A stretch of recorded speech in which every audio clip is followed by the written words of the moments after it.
Vamos a hablar sobre este tema con el director ejecutivo de INICAM, el señor José Tello, que gentilmente nos va a explicar un poco a qué refiere este cronograma y cuáles son las expectativas. Muy buenos días, bienvenido. Muy buenos días, Catherine, qué gusto. Igualmente, bueno, básicamente por este cronograma, explicaciones, precisiones de cara a lo que van a ser las próximas elecciones, cuáles han sido los cambios, las variaciones.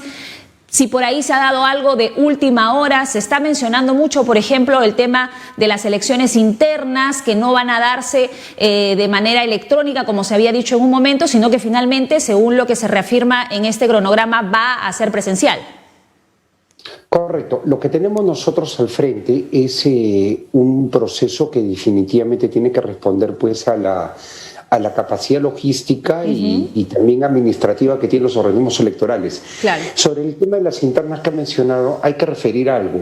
Se había pedido inicialmente al Congreso de la República que se postergue el plazo de la inscripción de candidaturas.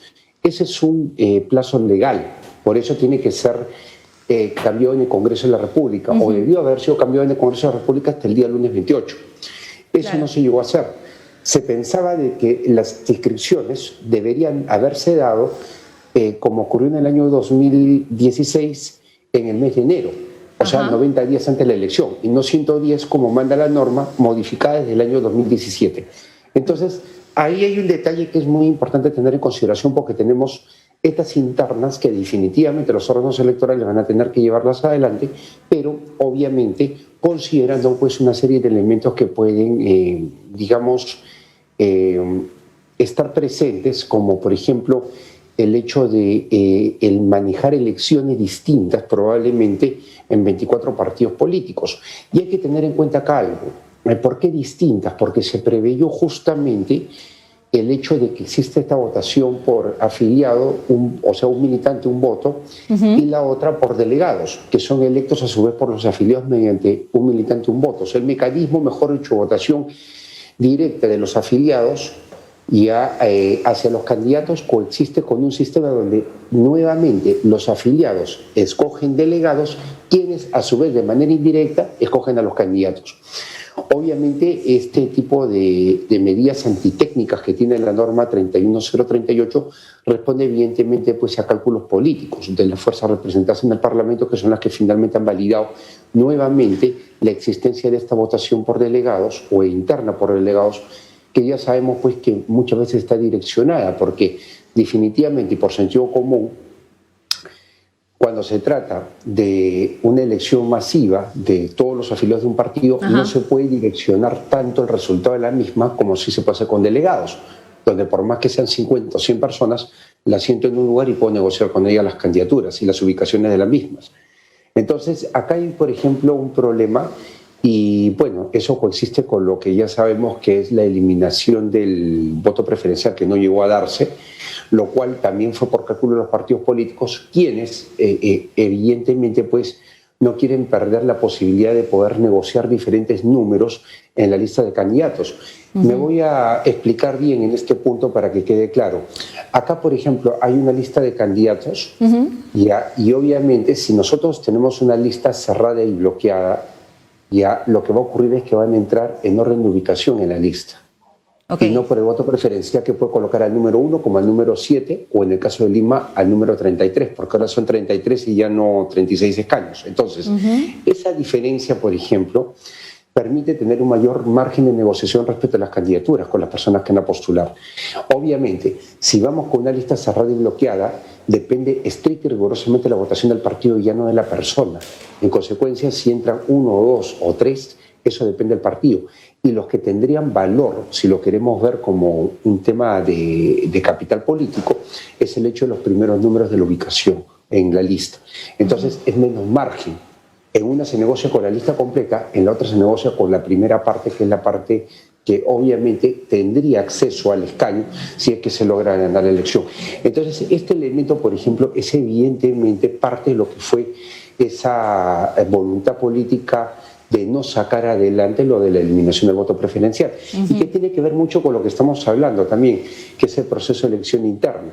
Parece que todo está bastante articulado y eso, quieras o no, es parte del rezago de esas taras que existen en el sistema de partidos políticos peruano que se pretende superar con una reforma política que, si me permito decir, Catherine, indistintamente a que al día lunes se haya ya terminado el plazo para legislar con miras a sacar normas o leyes, perdón, que se apliquen a las elecciones generales del 2021, sí debe darse la reforma política que ya tiene 6 proyectos listos para ser debatidos y que sí serían aplicables a partir del 2022 y las elecciones del 2026.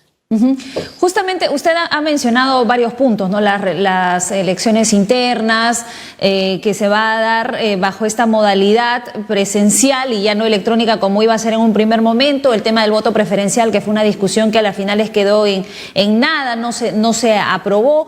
En ese sentido, si hablamos de unas elecciones internas presenciales, esto va a significar la movilización pues de 1,5 millones de personas, y para ello, ¿cuán complicado puede ser este proceso teniendo en cuenta que se tenía la otra opción que al final en el Congreso de la República parece que poco o nada importó y se volteó la página en ese sentido?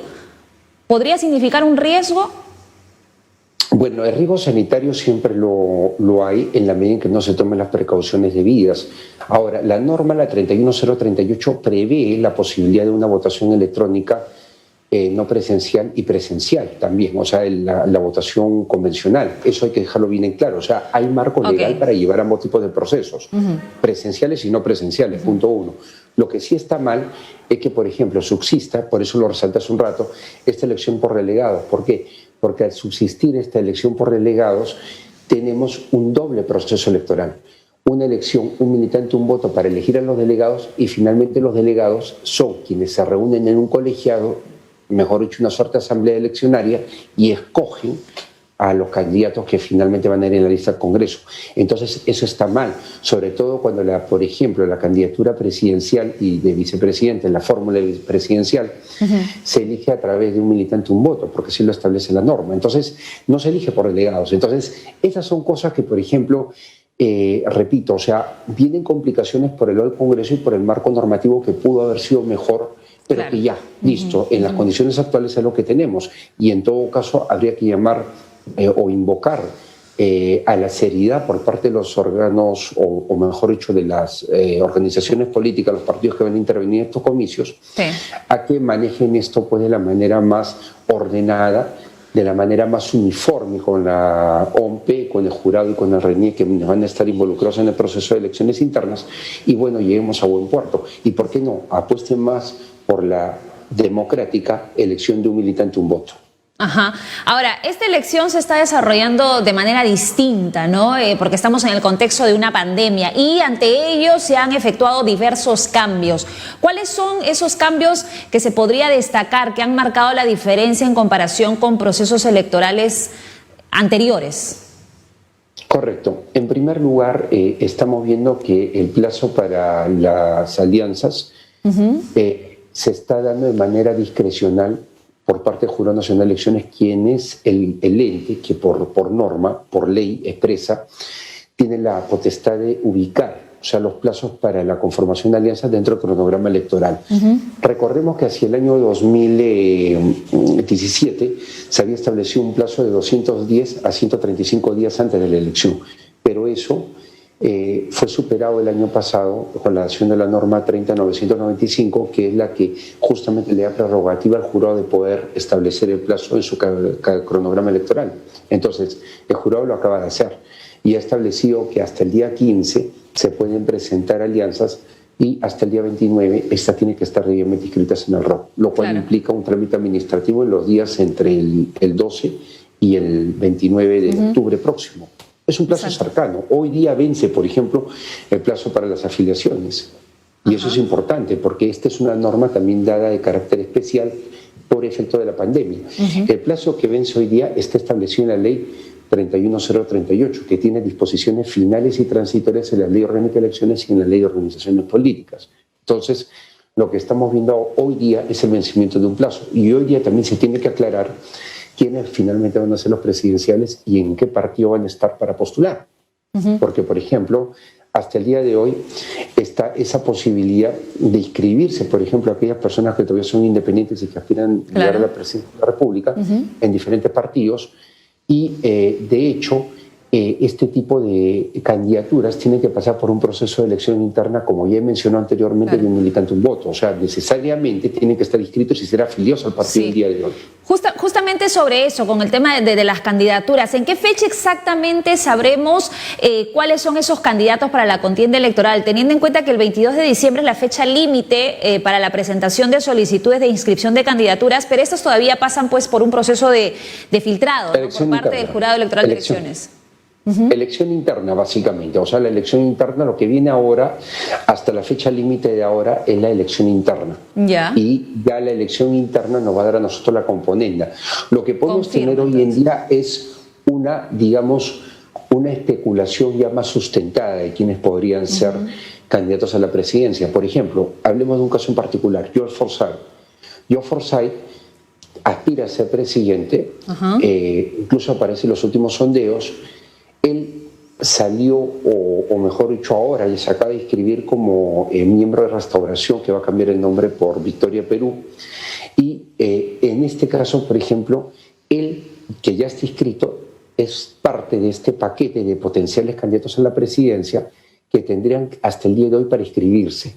El señor Forsyth tendría que tener también otro acto público de demostración de que quiere ser presidente de la República, y es renunciar a la alcaldía de La Victoria por el mandato constitucional expreso, específicamente el artículo 194 de la Constitución, el próximo 11 de octubre.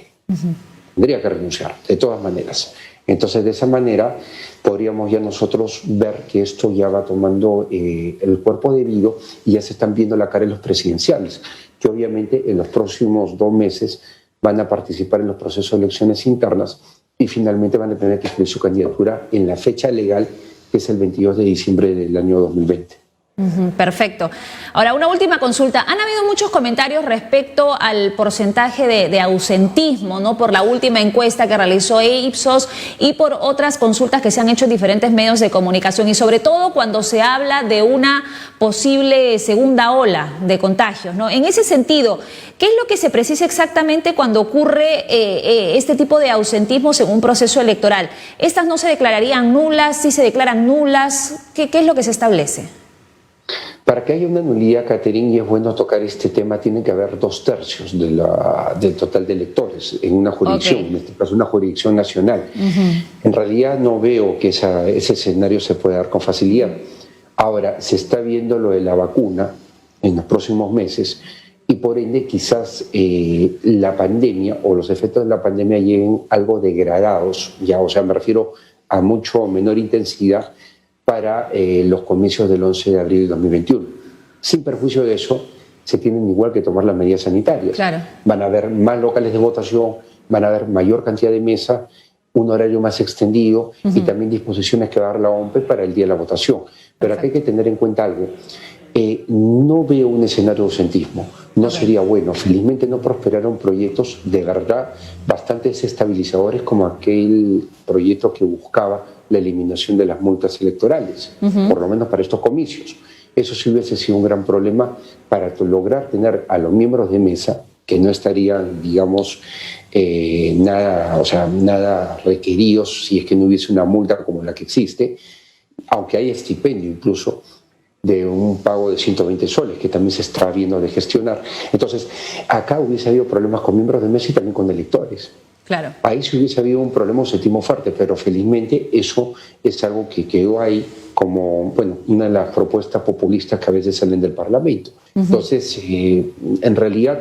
No avisó un riesgo, entonces.